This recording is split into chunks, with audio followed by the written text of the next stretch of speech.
Komisi 3 DPR menggelar rapat pleno pemilihan dan penetapan calon pimpinan Capim dan calon Dewan Pengawas Dewas Komisi Pemberantasan Korupsi KPK terpilih. Dan saat ini sudah ada Teddy Zuhari di Kompleks Parlemen untuk melaporkannya. Halo, selamat siang Teddy. Teddy, bisa Anda jelaskan siapa akhirnya terpilih dan bagaimana rekam jejaknya, apakah bisa membuat KPK kembali bertaring?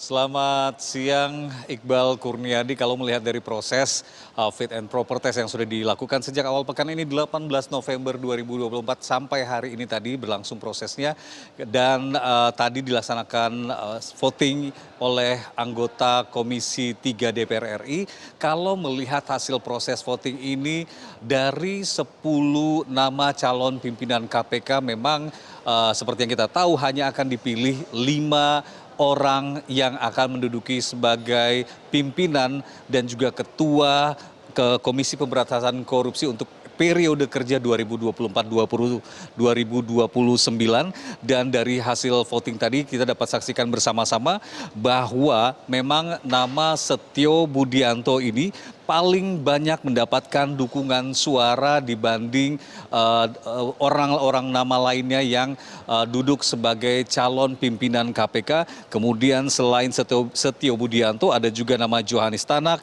dan juga ada Fitroh Rohyanto, Agus Joko Pramono dan juga Ibnu Basuki Widodo. Sedikit merinci Iqbal dari proses voting dan berbicara mengenai jumlah perolehan suara dukungan dari hasil voting tadi, Setio Budianto selain juga terpilih dengan suara terbanyak untuk duduk sebagai pimpinan KPK periode 2024-2029, nama Setio Budianto, ex-direktur penyidikan KPK ini juga terpilih sebagai ketua KPK yang baru dari hasil voting tadi dengan perolehan suara sebanyak 45 suara yang mendukung Setio Budianto sebagai pimpinan KPK dan 44 suara mendukung Setio Budianto ini sebagai ketua KPK yang baru. Sementara Johanis Tanak, wakil ketua KPK saat ini yang juga ikut dalam fit and proper test, ini mendapatkan dukungan suara sebanyak 47 suara untuk wakil ketua KPK dan 2 suara mendukung Johanis Tanak sebagai ketua KPK. Fitroh Rohyanto, mantan direktur penuntutan KPK, mendapatkan 47 suara sebagai salah satu wakil pimpinan KPK periode 2004-2029 dan hanya 1 orang dari anggota Komisi 3 DPR yang mendukungnya untuk duduk sebagai ketua KPK, Agus Joko Pramono, wakil ketua BPK periode 2023-2024, terpilih atau mendapat salah satu orang yang mendapat dukungan suara terbanyak untuk duduk sebagai wakil ketua KPK dengan dukungan 38 suara, dan Ibnu Basuki Widodo, Hakim Pengadilan Tinggi Manado, Sulawesi Utara, mendapatkan dukungan 32 suara untuk duduk menjadi salah satu wakil ketua Komisi Pemberantasan Korupsi di era atau periode 2024-2029. Proses voting juga selesai. Tentu yang kita nantikan saat ini adalah statement langsung dari pihak Komisi 3 DPR RI yang sudah melakukan proses voting tadi. Kalau merujuk informasi yang terbaru, memang kami tadi sempat menanyakan kepada salah satu anggota Komisi 3 DPR RI, Syahroni dari fraksi Nasdem. Tadi pagi kami mengkonfirmasi kira-kira berapa lama proses voting untuk menetapkan ketua KPK dan pimpinan KPK lainnya.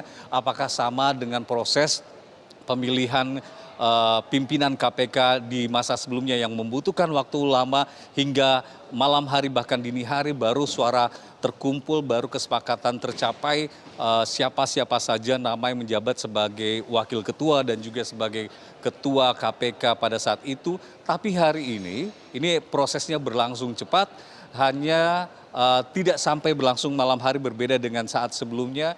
Ini sesuai yang sudah disampaikan Syahroni pagi tadi bahwa kemungkinan pengumuman atau diketahuinya hasil fit and proper test dari calon pimpinan KPK ini, nama-namanya 5 orang nama yang akan duduk sebagai jajaran pimpinan di Komisi Pemberantasan Korupsi 2024-2029 ini akan lebih cepat dan akan dilakukan pada siang hari sebelum malam hari. Ini sudah terbukti, Iqbal.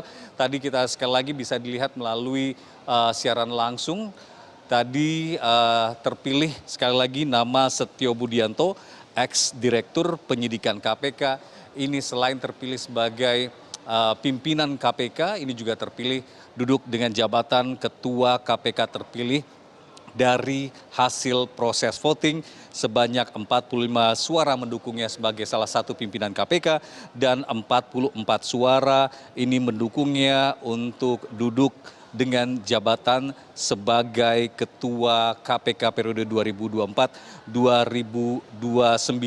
Kalau selama proses voting sebelumnya, beberapa hari sebelumnya di hari Senin dan hari Selasa saat pendalaman materi, Setio Budianto ini pernah mengungkapkan selama proses pendalaman materi, ditanya pendapatnya soal operasi tangkap tangan, menurutnya bahwa tindakan itu sepatutnya dilakukan secara selektif dan memperhatikan kelengkapan serta kekuatan alat bukti yang ada. Alasan dari Setio Budianto ini untuk meminimalisir kekalahan KPK jika ada terduga pelaku korupsi yang tertangkap tangan kemudian mengajukan pra peradilan.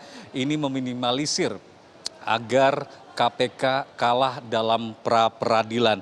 Dan dia juga menyebut bahwa operasi tangkap tangan KPK ini tidak perlu banyak, tapi yang perlu menjadi catatan bahwa OTT menurutnya tetap masih diperlukan tapi harus dilakukan selektif dan dipilih yang prioritas untuk mengantisipasi hal-hal yang seperti saya sebutkan tadi, kalah dalam pra peradilan yang digugat atau diajukan gugatannya oleh terduga pelaku korupsi.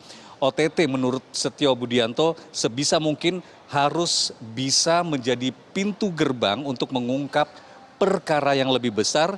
Dan juga yang menarik, selama proses pendalaman materi kemarin, Setio Budianto mengungkapkan dalam proses pendalaman materi di hadapan seluruh anggota Komisi 3 DPR bahwa lift khusus untuk pimpinan KPK ini tidak perlu diaktifkan lagi di era kepemimpinan Ketua KPK dan pimpinan KPK yang baru 2024-2029, agar lift yang ada di sana ini satu bisa digunakan oleh pimpinan, jajaran pimpinan, dan juga bisa digunakan akses lift tersebut oleh seluruh karyawan di KPK dan tidak perlu ada pembedaan lift khusus untuk pimpinan dan juga ada lift khusus yang hanya bisa diakses oleh karyawan. Salah satu usulan menariknya dalam proses pendalaman materi itu kemarin yang sempat kami perhatikan, Iqbal, bahwa untuk menyamakan status pekerja kemudian juga pimpinan di KPK ini tidak perlu ada pembedaan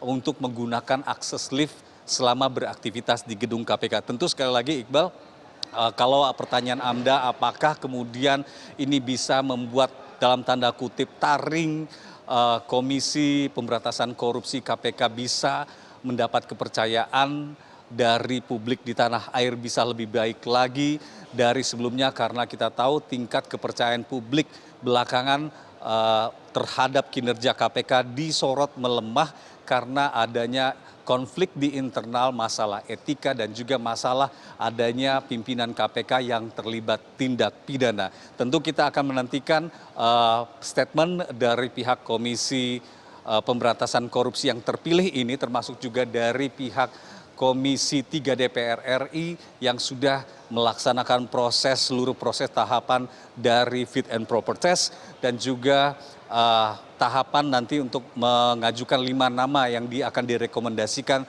sebagai Dewan Pengawas KPK kepada Presiden Prabowo Subianto. Iqbal. Baik, tentunya sama-sama kita menanti tidak hanya wacana saja yang diungkapkan, tetapi juga realisasi dan juga gebrakan yang akan dilakukan oleh Ketua KPK terpilih nantinya. Terima kasih Teddy Zuhari langsung dari Gedung DPR RI Senayan, Jakarta.